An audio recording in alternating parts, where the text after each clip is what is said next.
sembah Tuhan pada pagi hari ini. Begitu besar kasih setia Tuhan kepada kita semua.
Bapak Ibu Saudara tetap berdiri.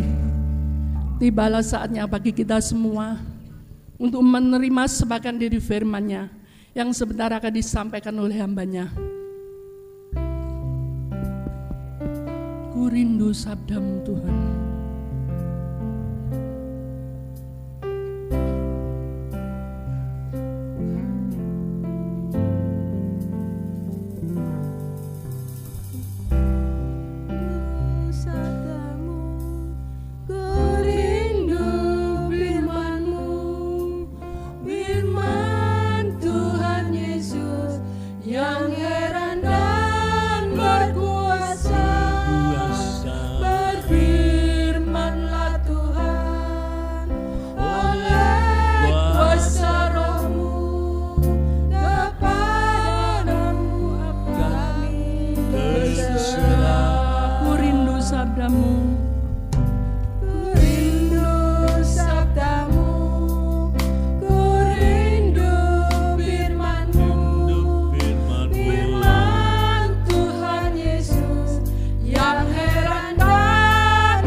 Sabda-Mu, mimbar selanjutnya saya serahkan kepada hamba-Nya yang akan melayani firman-Nya pada pagi hari ini.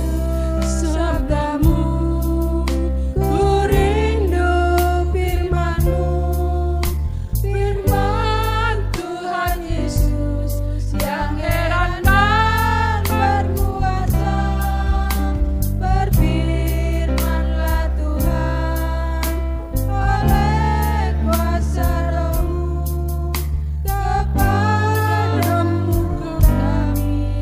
berserah.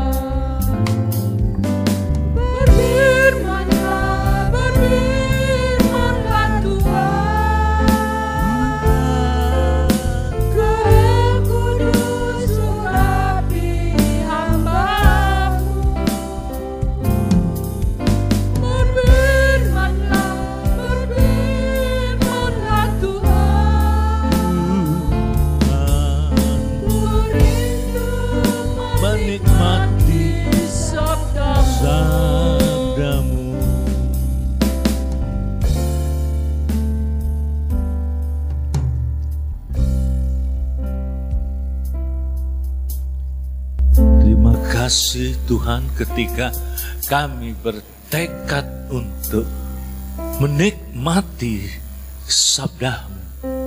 Serasa kami diberikan kekuatan baru, pengharapan baru, inspirasi baru untuk tabah melangkah di tahun kami yang baru. Berfirmanlah Tuhan, supaya kami diberikan kemampuan untuk mengelola hidup, merayakan hidup yang sulit, dan tetap merasakan kehadiran Tuhan di tengah-tengah gumul juang dan air mata kami. Terima kasih untuk semangat yang tidak ternilai harganya, sebab bila semangat itu ambruk, rusak, dengan apa dapat dipulihkan kembali, kata firman-Mu. Terima kasih. Terima kasih. Ya Tuhan, kami tak tahu what's going on di hari esok. Ku tak tahu di hari esok, kata sebuah lagu. Tapi satu hal yang kami tahu, Kau pegang tangan kami. Dan janji-Mu yang mesra selalu bergaung di hati kami. Aku akan menyertai Engkau apapun hingga kesudahan alam. Dalam nama-Mu kami berdoa. Semua yang percaya Tuhan akan menyertai kita, berseru bersama, amin. Beri tepuk tangan, sukacita kita bersama. Haleluya.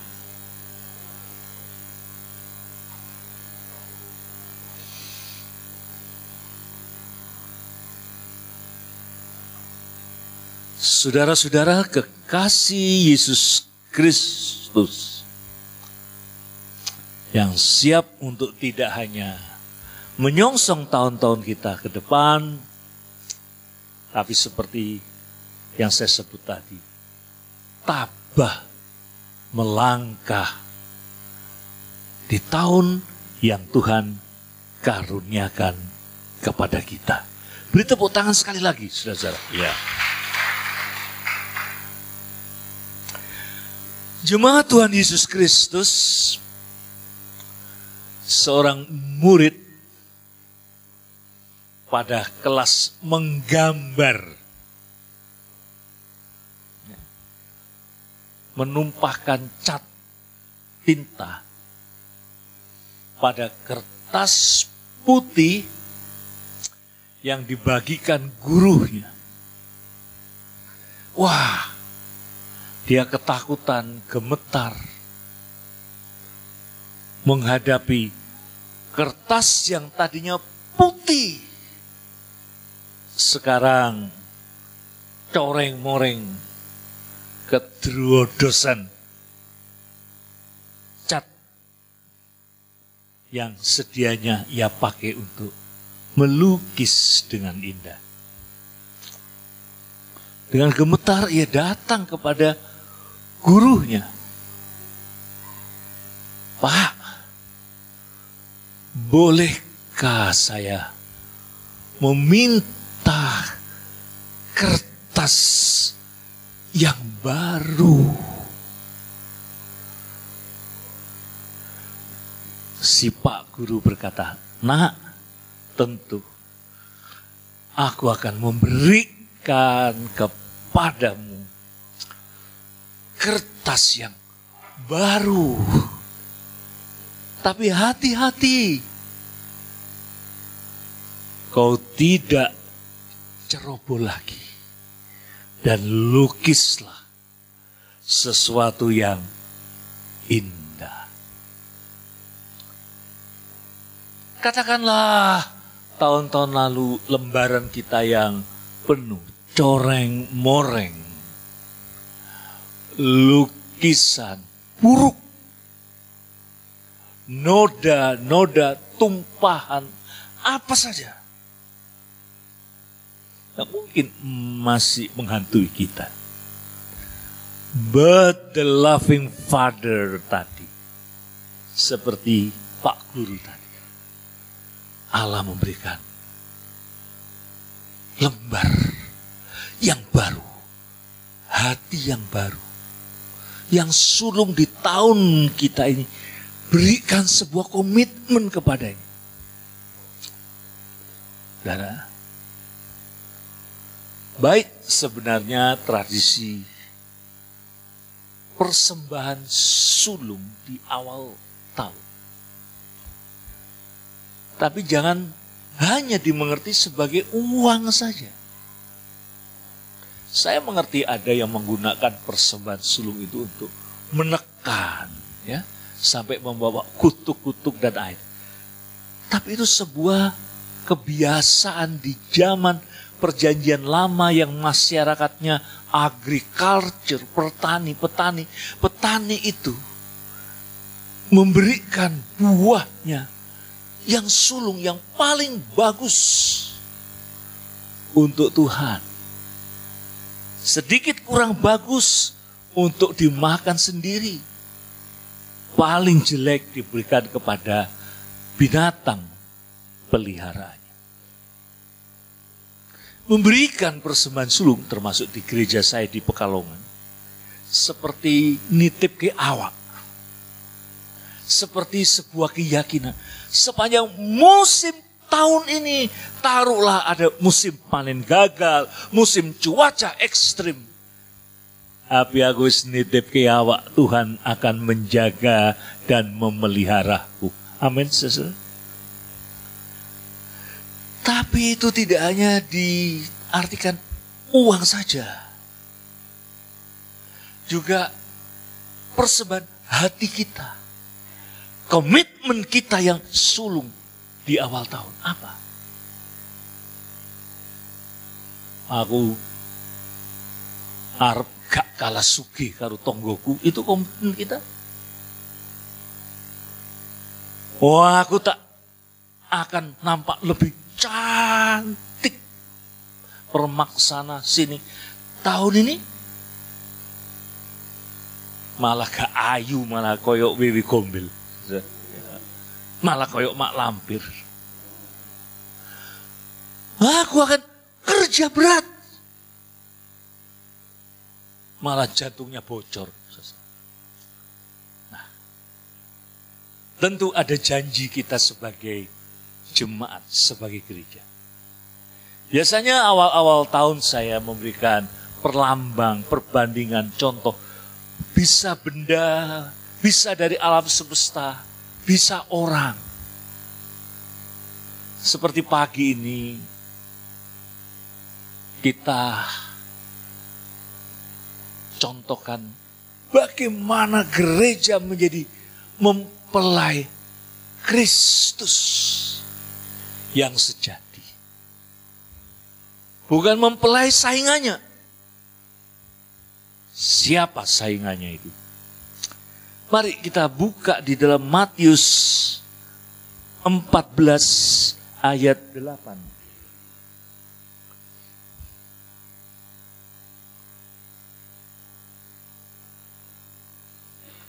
Matius 14 ayat 8 berbunyi demikian, saudaraku sekalian. Maka setelah dihasut oleh ibunya, anak perempuan itu berkata, berikanlah aku di sini kepala Yohanes Pembaptis di sebuah talam. Saudara, siapa ibunya? Herodia,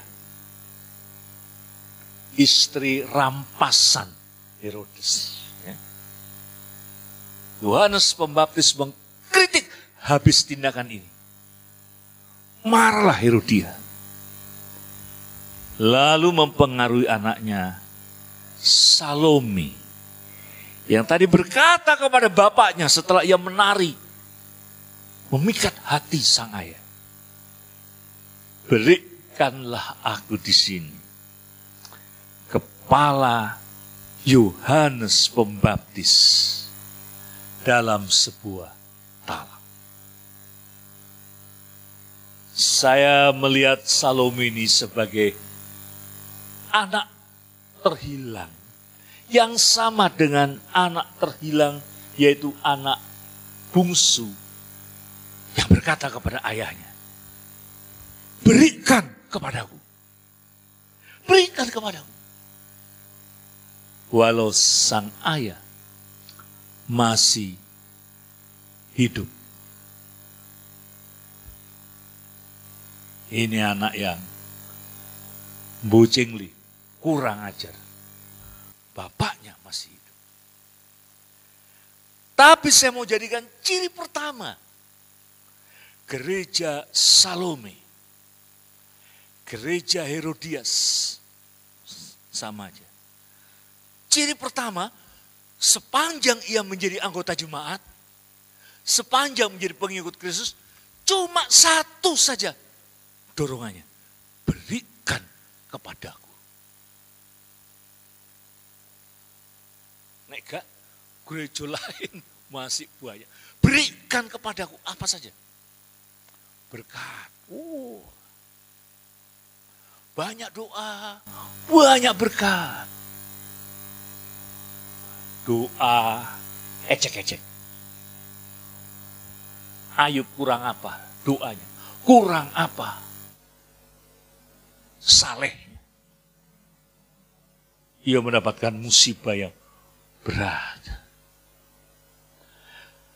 Berikan kepadaku. Ciri pertama gereja Salome. Gereja Herodias. Self-center, berpusat pada aku. Ya, berikan kehormatan, berikan panggung, berikan pelayanan. Kalau bisa pelayanan yang bergengsi gitu. Di atas mimbar. Nyambut tamu, enggak lah. Berikan kepadaku kehormatan. Jangan anggap enteng, karena nyatanya banyak anggota jemaat yang pindah. Karena soal ini. Berikan kepadaku. Wah. Ciri gereja Salome. Wah, itu artinya luas, berikan kepadaku. Ya pandangannya, ya idenya.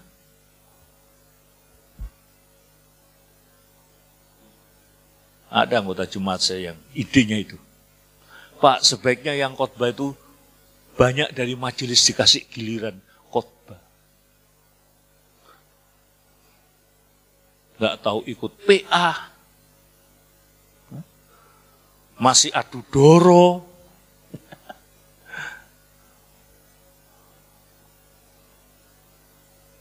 Mau khotbah. Pindah, malah sekarang pindah agama sekalian. Tak apa. Kurang ajarnya sebelum dia pindah. Pak, saya itu enggak punya jas untuk pelayanan. Tak kayak ke jas kusing. Wah, yang dijahit penjahit India di Jakarta, ada tulisannya.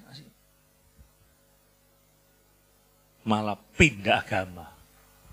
Dasar kadrun kampret. Ada tulisannya lagi, pendeta Yohanes. Made specially for Reverend Johannes Setiawan. Aduh. Baru kali ini seumur-umur saya bilang, awas kok, walat. Gak apa-apa. Toh dia pusi. Waduh. Itu ciri pertama. Gereja Salome. Berikan kepadaku. Rungok ke aku. Terima usulku. Ada yang gitu saja? Ada yang itu?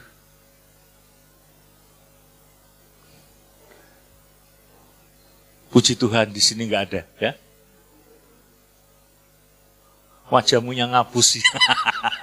Enggak.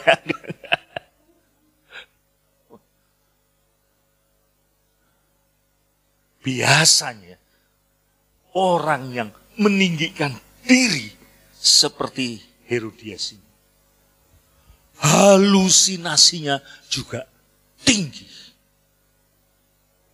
Ia merasa yang paling cantik, ia merasa yang paling berkuasa, ia merasa suaminya gak ada apa-apanya. Halu, aku kok dilawan. Dengan banyak cara. Jadi orang kalau nuruti kehendaknya, itu berbahaya. Berbahaya.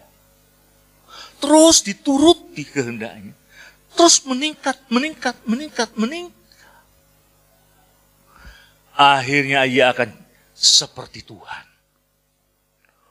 Ini Herodias, halusinasinya tinggi. Kapan maneh aku jadi perempuan yang paling ditakuti, perempuan yang paling diikuti, perempuan yang paling bisa membius. Gereja wanita punya potensi membius, mencelakakan. Tapi itu not belong to gereja Yesus Kristus. Mempelai Yesus Kristus, banyak gambarannya. Di Perjanjian Lama, saudara baca kitab Hosea, Allah menggambarkan diri sebagai suami. Dia loro hati kalau umatnya menyeleweng. Kitab Wahyu, bagian akhir juga menggambarkan. Roh Kudus dan pengantin itu berkata, mari masuk minumlah air. Ya? Gambaran gereja mempelai sejati. Bukan berikan kepadaku, bukan dengarkan aku, bukan layani aku. Itu loh. Pendeta itu luar biasa. Kalau melayani jemaatnya. Wis meloi gue. Malah berkorban. Malah bukan gini. Kalau gereja Salome pikirannya, apa gunanya? Apa faedahnya? Tapi kalau gereja Yesus Kristus, just seperti Yesus Kristus, pertanyaannya bukan apa gunanya. Apakah aku berguna? Apakah aku berfaedah di gereja ini?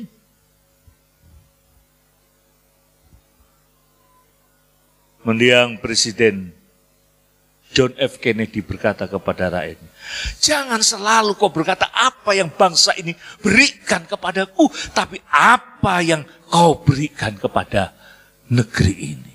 Sama. Yesus Kristus, yuk tahun ini mandek jadi gereja Salome, gereja Herodias, dengan berkata, apa yang bisa aku berikan? Apa faedahku?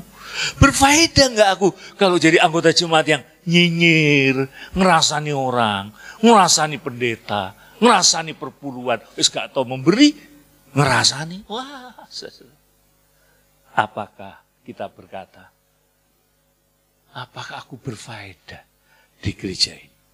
Apakah nanti seperti Paulus bilang, apapun yang kau hasilkan, apakah pokok kayu, ranting berguna, atau belukar, rumput, itu. Saudara. Yang kedua, Salome itu mengajukan permintaan kepada ayahnya. Setelah menari dengan sangat ciamik, sangat bagus, sehingga merontokkan hati ayah sambungnya. Gereja Salome, gereja Herodias, gereja citra-citra, gereja nampang, gereja penampilan luar, gereja tambal sulam.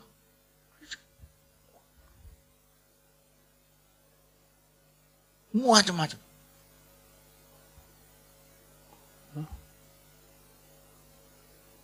Terutama wanita yang cantik-cantik itu. Kalau jadi anggota gereja Salome ini, menurut saya jadi kejam. Gimana enggak kejam? Bibir disulam, alis dibordir, bokong disetrika, lemak disedot, kejam. Dikira suaminya tertarik? Enggak.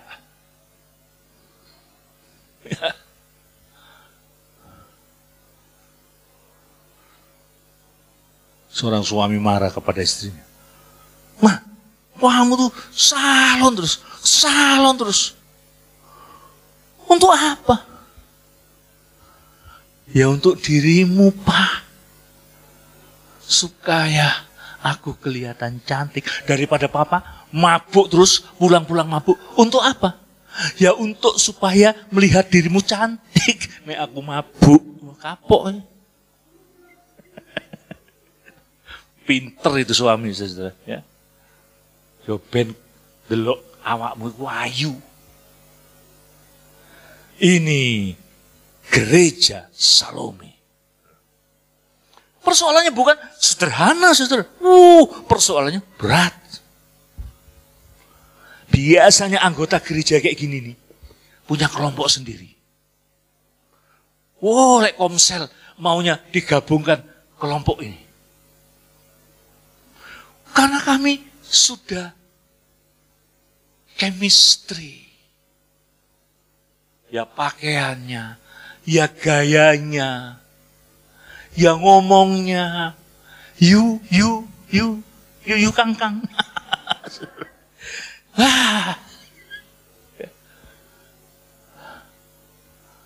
Betul. Wah, kelompok ini. Dandanannya pun sudah satu style. Gereja Salome.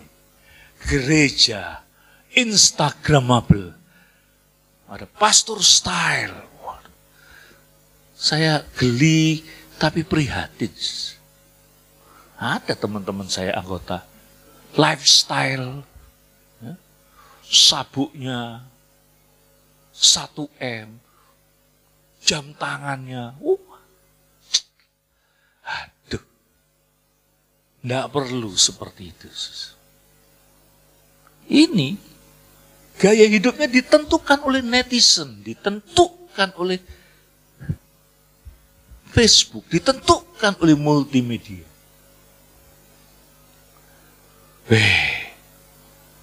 Mana ada waktu untuk kurenungkan firman-Mu siang dan malam.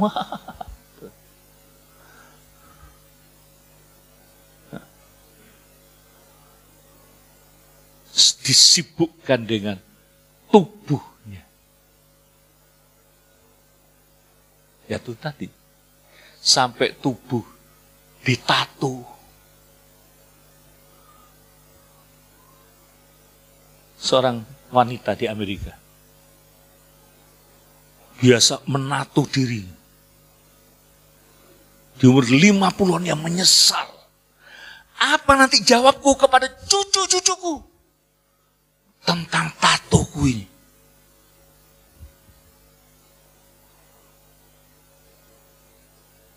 Apa? Jangan enak-enakan, saudara. Memboroskan tubuh. Nanti kau akan kepotokan, nanti kau akan tidak bisa jawab kalau cucumu bertanya. Mak, tato nih mak itu sejarah nih kayak apa mak?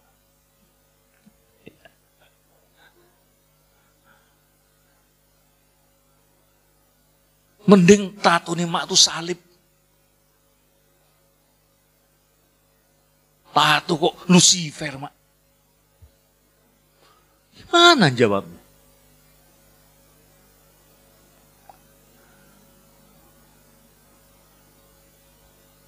Seorang wanita high class penampilannya top, bekerja di perusahaan top.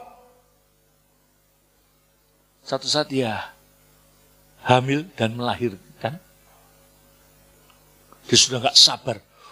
Pengen masuk kantor lagi, pengen masuk kerja lagi, pengen dikagumi oleh rekan-rekan prianya. Wah. Ya, hire baby sister.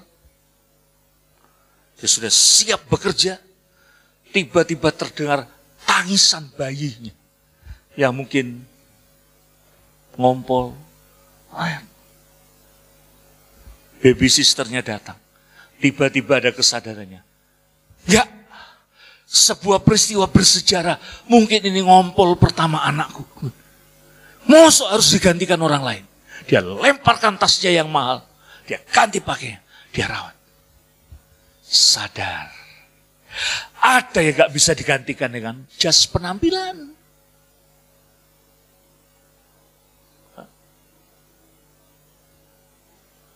Bandan, koyok toko mas jalan, nang gereja ngantuk, gak ayu babar blas. Weh, saudara, sadar, wah gereja penampilan ini luar biasa, saudara. Ya gereja industri, dia pamer gereja, wah. Sekarang gereja ini tekanannya bukan pelayanan kepada Tuhan. Tekanannya pada rundown, acara rundown. Satu gereja, satu pendeta 8 kali khotbah. Rundown itu jadi penting.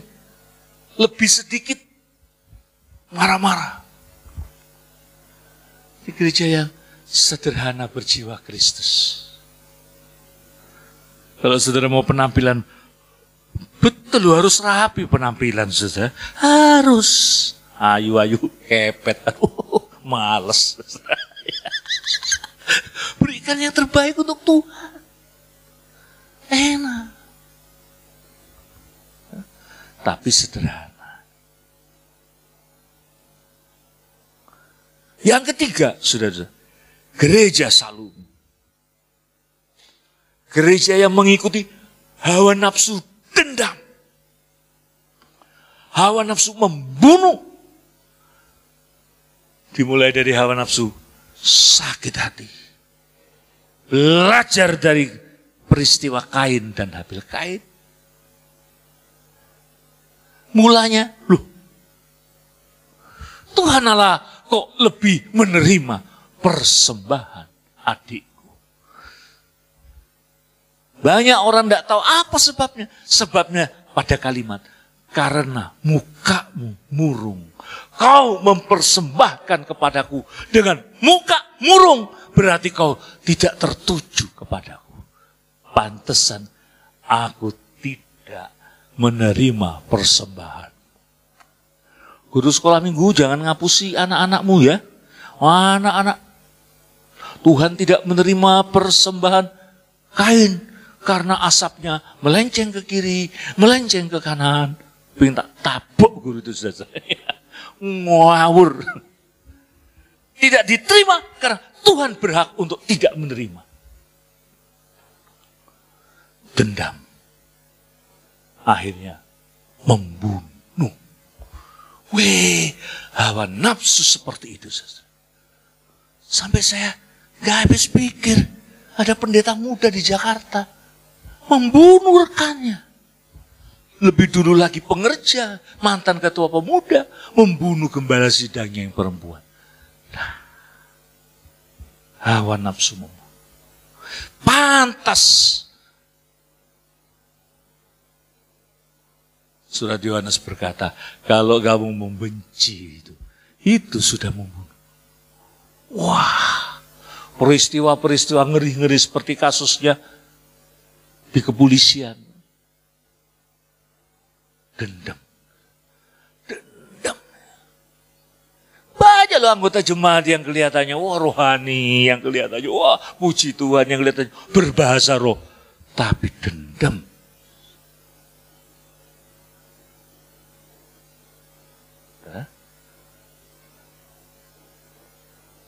Lain gereja Yesus Kristus.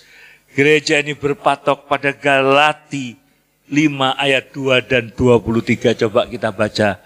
Buah-buah roh.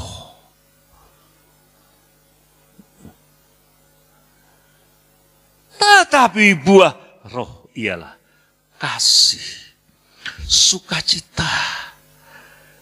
Habis melayani itu sukacita. Ya.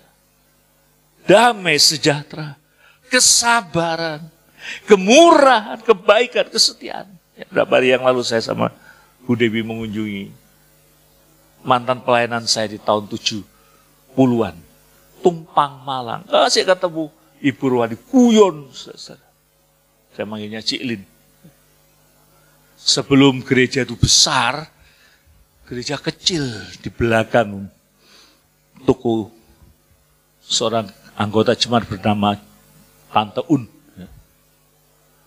Begitu saja. Pulang pelayanan di pusat, kadang dalam keadaan lapar, pergi ke Tumpang. Jemaatnya simbok-simbok deso.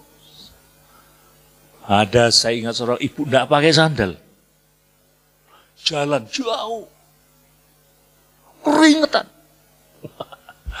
Kalau nyanyi luar biasa. Nyanyi sekarang saya sudah bebas. Dia nyanyi dengan gerakan. Sekarang saya kibas-kibas karepmu. Semangat. Semangat. Gereja masih sederhana. Saling berbagi. Tapi ketika gereja sudah besar, biasa saudara-saudara. Ada ijir-ijiran. Ada dendam. Ada yang kesana kemari. Ada yang adu domba.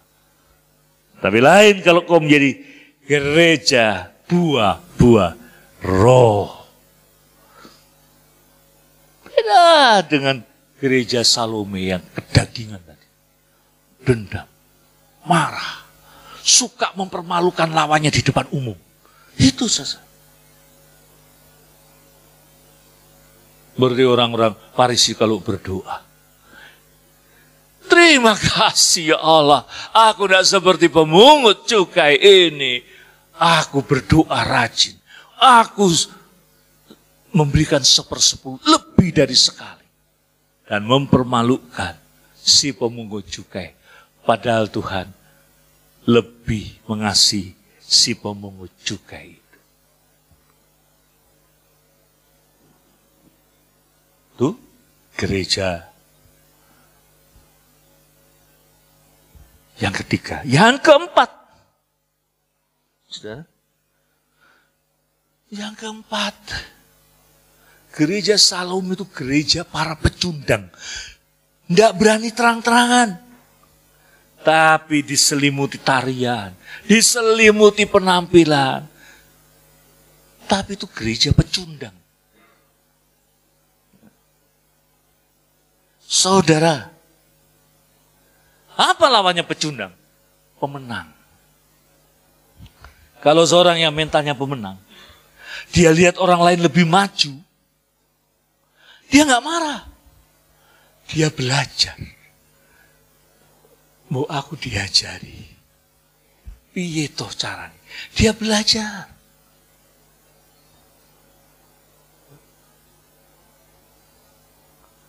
Barusan saya ketemu dengan rekan saya dulu di UKSW. Mungkin sudah pernah dengar nama Hendrawan Supratikto. Anggota DPR nomor 1 PDIP. Temu. Wih, awakmu sih boleh pengetahuan nih, bu aku diajari. Wih, nginep di Kalibata. Sudah ada supir, sudah ada mobil. Sus. Oh, aku ingin belajar pemetaan gereja-gereja.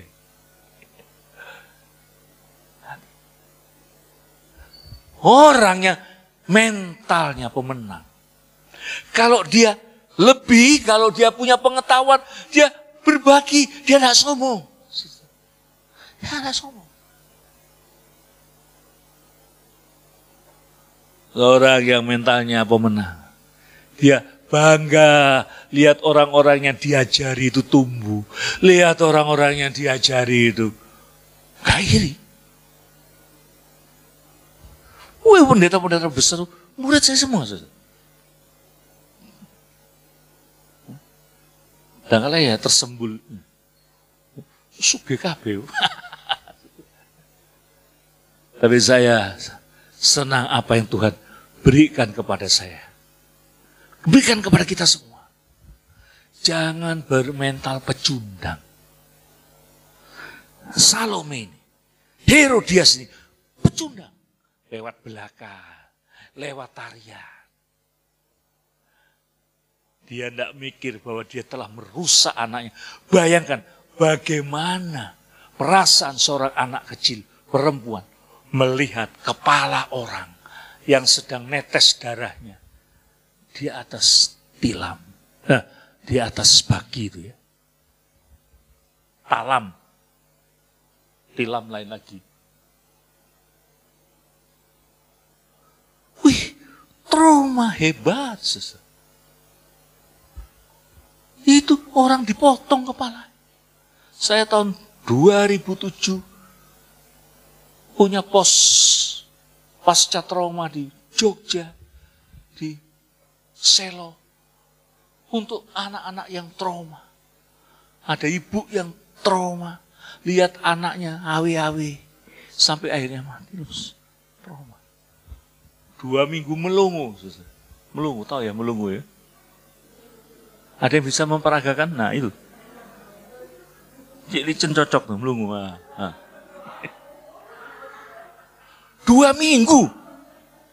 2 minggu. Temu dengan yang trauma.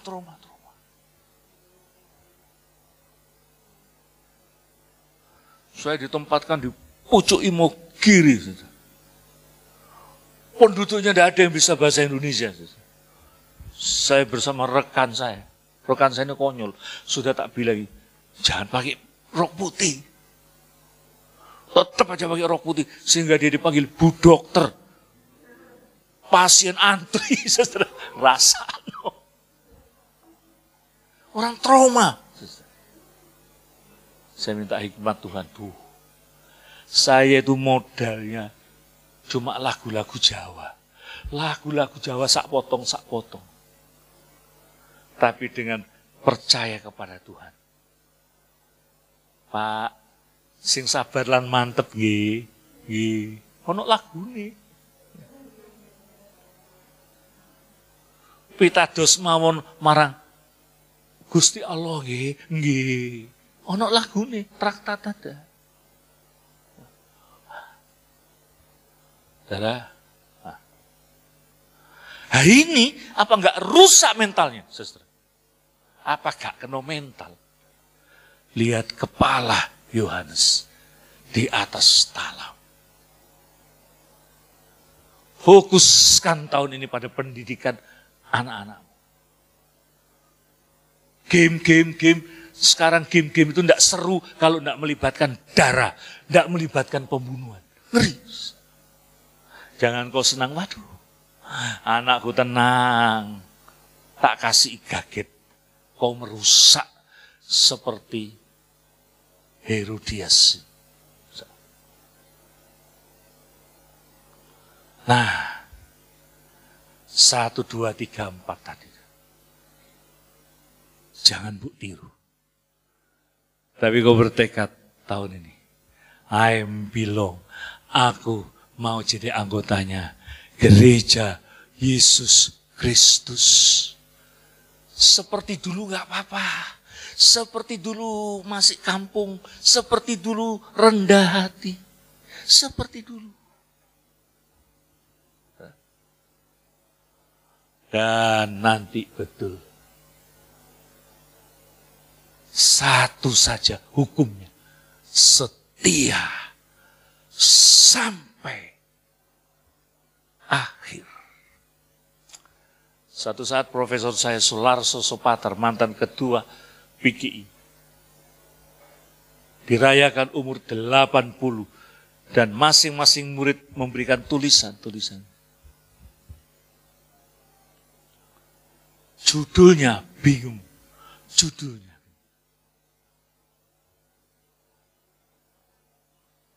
Akhirnya tulisan saya dijadikan judul.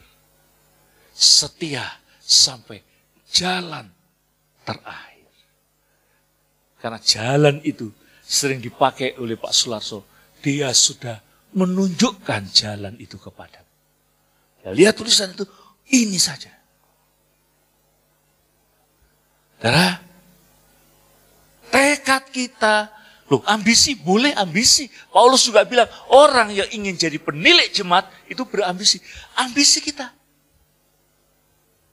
Kalau boleh aku setia di jalan terakhir. Setia sampai akhir. Saya juga punya ambisi. Ambisi saya sederhana. Sampai kapan nanti saya mengajar, murid-murid saya tidak ada yang bilang gini, Profesor Johannes, Profesor Karburator bocor, omongannya gak iso dirungokke, saya nggak mau.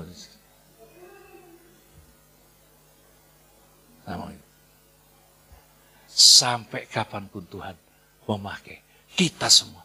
Anda itu di awal tahun ini jangan enak-enakan. Kok ini ya, kok ini. Kau tekan kontrak dengan Tuhan untuk jadi gereja Salome atau gereja Yesus Kristus. Amin. Mari kita bangkit berdiri.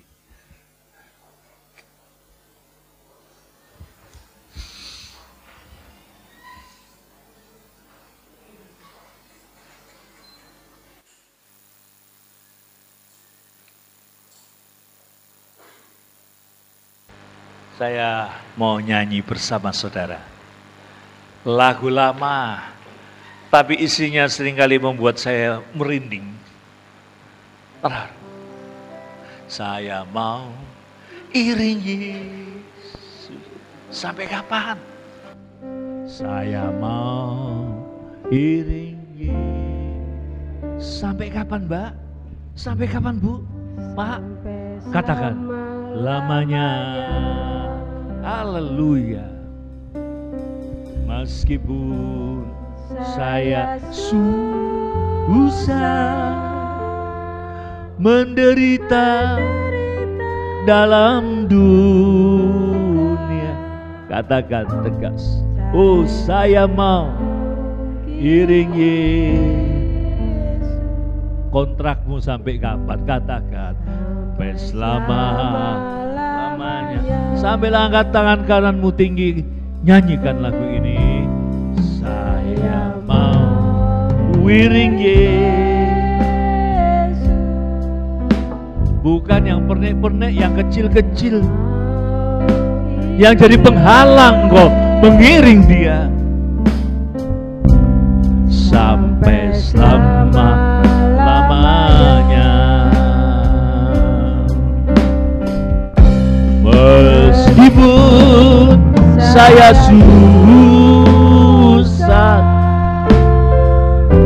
menderita dalam dunia, katakan iring Yesus.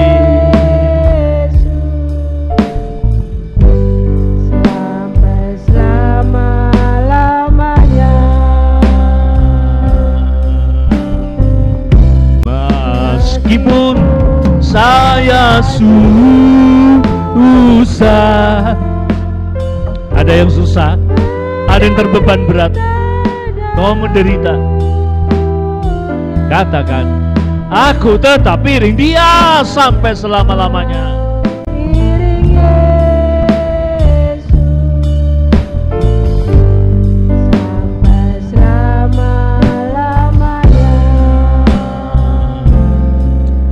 Tidak banyak yang kami katakan, yang kami janjikan, tapi kami mau iring Engkau sampai selama-lamanya. Terlalu banyak yang telah Kau berikan kepada kami. Kami mau jadi gereja Yesus Kristus. Terpujilah Tuhan. Haleluya. Amin.